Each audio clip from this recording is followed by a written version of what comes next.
Oi pessoal, tudo bem? Aqui é o Thiago Perdigão e hoje gostaria de conversar com vocês um pouco a respeito do artigo da semana passada para o site Clube Austral, cujo título é Fragmentos sobre Arte. Então, entre aí os 10 fragmentos, eu escolhi um deles para comentar um pouco com vocês e é o de número 2, conforme podem ver na tela, um fragmento aí, um aforismo curto e no entanto, ele tem uma questão interessante que eu acho que vai servir também não apenas aí para a questão da arte em si, mas para o debate, cultural, público, enfim, até mesmo político em geral, tá? Que é a questão das palavras e da desconfiança em relação às palavras em si. Então, eu vou lê-lo rapidamente para vocês e começamos então algumas digressões. Então, eu escrevi assim: o poeta aprende a se aprofundar nas palavras na mesma medida em que começa a desconfiar delas. Então aqui eu trato de uma questão que, inclusive, já abordei também em outros escritos, inclusive em livros, que é essa questão de que quando muitas vezes o poeta pode servir também para escritores em geral. Isso poderia servir aí para literatos, que escrevem romances, contos, peças teatrais, daí em diante, mas aqui aludi mais ao poeta, porque é ele quem, em geral, vai trabalhar a palavra segundo uma profundidade ainda maior do que muitas vezes a gente consegue no escrito em prosa, Então, daí a escolha do poeta. Mas, enfim, então o poeta aprende a se aprofundar nas palavras, e por que ele então ele aprende a aprofundar-se nas palavras?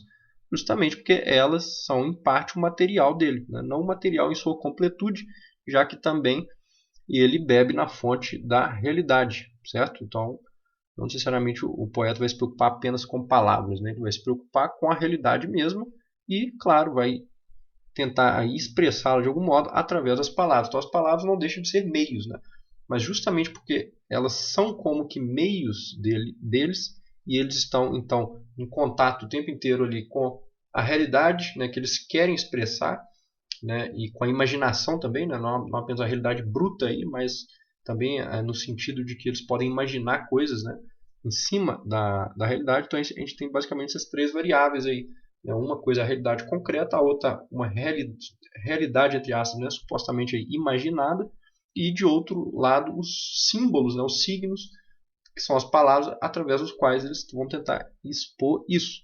Só que então o que ocorre muitas vezes é que as próprias palavras não conseguem mais expressar aquilo mesmo que a realidade demanda, ou que o poeta pretende através, por exemplo, da sua imaginação. Então, como ele está o tempo inteiro em contato com essas três questões, ou seja, os símbolos de um lado, as palavras, a realidade e a questão da imaginação, a questão criativa mesma, ele então começa a ver os limites das palavras, de um modo muito mais vigoroso, digamos assim, do que as pessoas que apenas lidam de um modo do mais supérfluo com as palavras, certo? Então, o que acontece é que vendo esses limites aí, existentes nos símbolos, que então passam muitas vezes a não conseguirem mais expressar aquilo que ele quer expressar, aquilo que ele tem dentro de si ou que ele enxerga na realidade, o poeta então, e os escritores também começam a perceber que há uma limitação muito grande dentro das próprias palavras e dos meios expressivos em geral. Então, quer dizer, ele aprende, segundo aí o que eu escrevi, a se aprofundar nas palavras, ou seja, no meio de todo este processo, na mesma medida em que começa a desconfiar delas.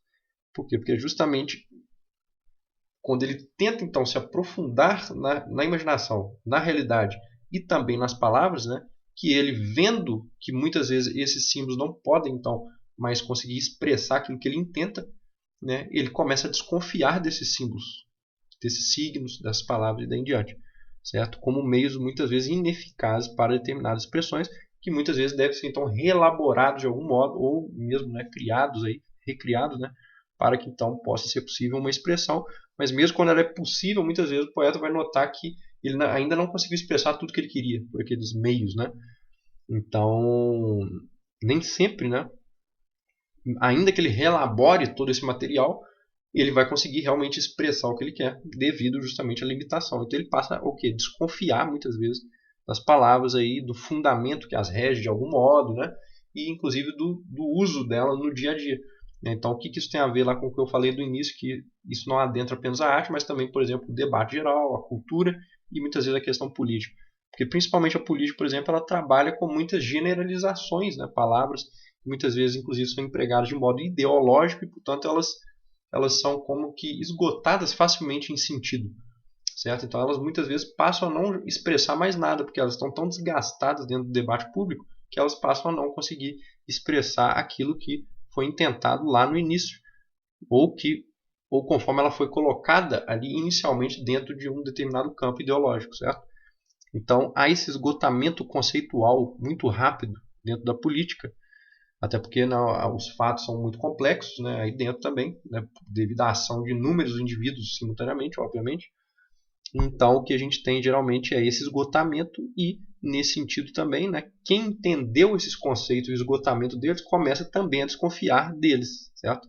Então é por isso que também aí um aprofundamento no estudo dessas palavras e conceitos, né, de viés aí político, cultural e daí em diante, eles podem sim, através aí, justamente, né, de uma investigação deles ou de um estudo deles ou mesmo da questão deles serem colocados dentro dos debates e tal, e se perceber isso, né, se começa também a desconfiar deles de um modo muito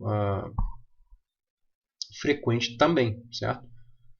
Então aquilo que aconteceria ali com o poeta, quando ele estuda as palavras, daí em diante, né, e tenta empregá-las, etc., e depois passa a desconfiar delas, isso também pode ocorrer dentro de outros campos, inclusive na ciência também, certo? Então por hoje é isso, pessoal. Acho que deu para compreender no geral, né?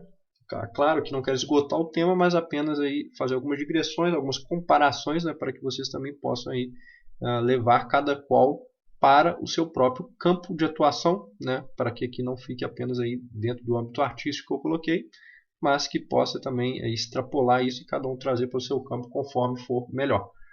Tranquilo, pessoal? Então por hoje é isso. Aí quem não leu o artigo completo, eu faço aí o convite para a leitura e até o próximo vídeo. Grande abraço a todos.